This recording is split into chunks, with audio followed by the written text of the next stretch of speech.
গভীর রাত, দূরপাল্লার বাস থেকে নামছেন ক্লান্ত যাত্রীরা। দিন শেষে নিরাপদে ঘরে ফেরার তাড়া সবার চোখে মুখে, কিন্তু নগরীর এই নিঝুম অন্ধকারেই ওত পেতে আছে অন্য এক দল, যাদের হিসাবটা কেবলই অপরাধের। সিসিটিভি ক্যামেরার ফুটেজটি কুমিল্লা নগরীর চরথা এলাকার নির্জন সড়কে একটি যাত্রীবাহী অটোরিকশার পথ আটকে দাঁড়ায় ছিনতাইকারীদের আরেকটি অটোরিকশা। কিছু বুঝে ওঠার কিংবা চিৎকার করার আগেই অস্ত্রের মুখে ছিনিয়ে নেওয়া হয় টাকা, মুঠোফোন আর ব্যাগ।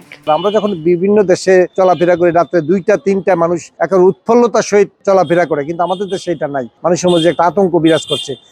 এই সামগ্রী এই মাসের মধ্যেই অনেকগুলো ঘটনা ঘটে গেছে কুমিল্লা শহরের আনাচে কানাচে। আপনারা অটো থামিয়ে ব্যাগ নিয়ে যাচ্ছে, অটো থামিয়ে স্বর্ণের চেইন নিয়ে যাচ্ছে।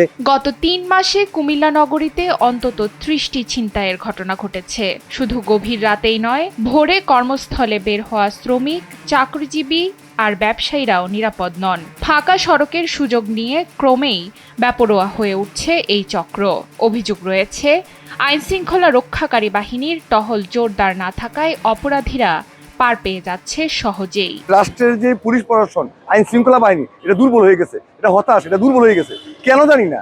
এখন রাজনৈতিক সরকার আসছে, এখন একটা অভিভাবক পেয়েছে, কেন এবং কি বুঝে এই কুমিল্লার পুলিশ প্রশাসন চুপ করে আছে এবং তাদের ক্ষমতা প্রয়োগ করছে না, বা ক্ষমতার যেই দৌরত্ব থাকে একটা, এটাও নাই। এবং আগে আমরা দেখতাম যে পুলিশের টহল থাকতো প্রতিদিন রাতে, এবং উপরে একটা লাল সিগন্যাল বাতিতে উঠতো এবং একটা আওয়াজ হতো, এই আওয়াজটা এখন নাই। তবে স্থানীয়দের এমন অভিযোগ মানতে নারাজ জেলা পুলিশ। প্রতিটি এলাকায় কঠোর নজরদারির দাবি জানিয়ে শীর্ষ এই কর্মকর্তার বক্তব্য, পরিস্থিতি এখন অনেকটাই নিয়ন্ত্রণে।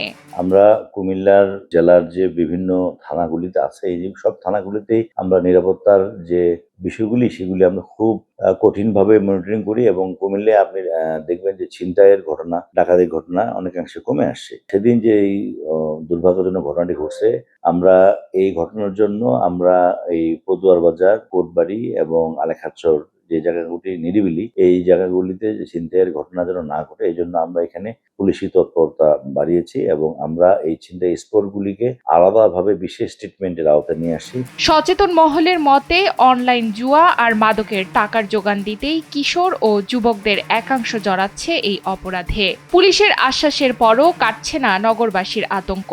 এখন দেখার বিষয়, অপরাধীদের এই দৌরাত্ম্য থামিয়ে কবে নাগাদ সাধারণ মানুষের জন্য নিরাপদ হয়ে ওঠে প্রাচীন এই শহর। কুমিল্লা থেকে মঈন নাসির খানের পাঠানো তথ্যচিত্রে ডেস্ক রিপোর্ট, নুসরাত তালবিয়া।